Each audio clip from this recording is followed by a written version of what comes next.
Hello and welcome to the product demonstration of WooCommerce Connector powered by Ksolves. We will see all the fundamental features of the WooCommerce Connector and how to install it. Now let's move on to the export feature. As we have seen how the import feature works, the export feature of the products works almost the same as the import feature. First method is individually from the product record with the option of Push to WooCommerce button in every product record we create.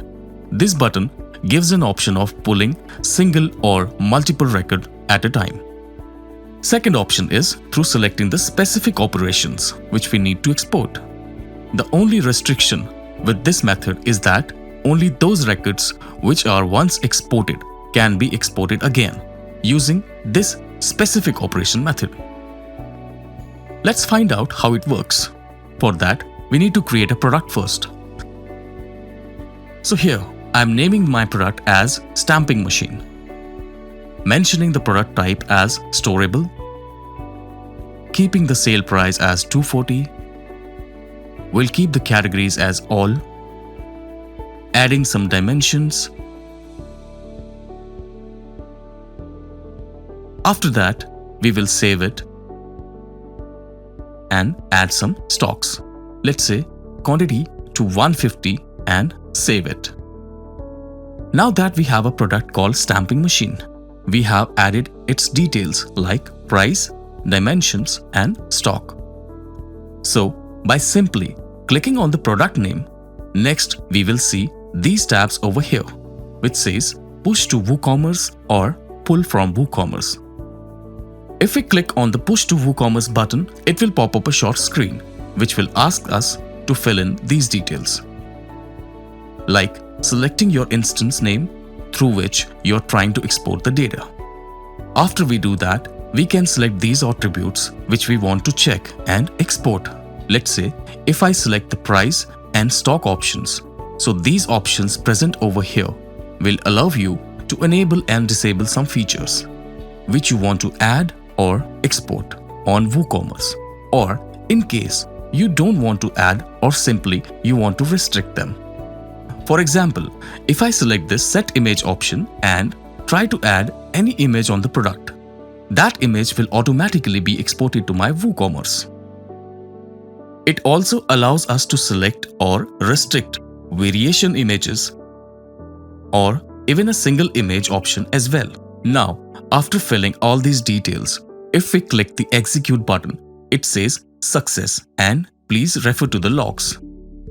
Before checking the logs, we know that this record will be in my queue jobs. So let's go back to the WooCommerce dashboard and click on the processes tab over here and then click queue jobs. We can see over here, it says it's already in progress. We shall wait for a moment and it will be done. As we can see now, the unique ID has been created and updated over here. So let's check this product in All Products tab. The stamping machine product is now visible with all the details which we have put. Now if we go and check it again in our product section, just click on this smart button over here which says WooCommerce products. It contains the link to the layer model of the particular product. This layer model contains the metadata of any product or order which has been exported. As we know that the metadata will contain the response part, as details on when this layer was created and when it was synced. As shown on the screen, after this product has been exported, also there is a button on the top right corner of this tab that says it's synchronized with Woo. This is a key point which identifies whether your product or order has been synced with Woo or not. Let's find out how it actually works. For example, if we edit and change the price of this product, let's say from $240 to $250, and just save it. After that, if we check on this WooCommerce products button, you will find it's not synced and will show over here as unsynchronized with Woo.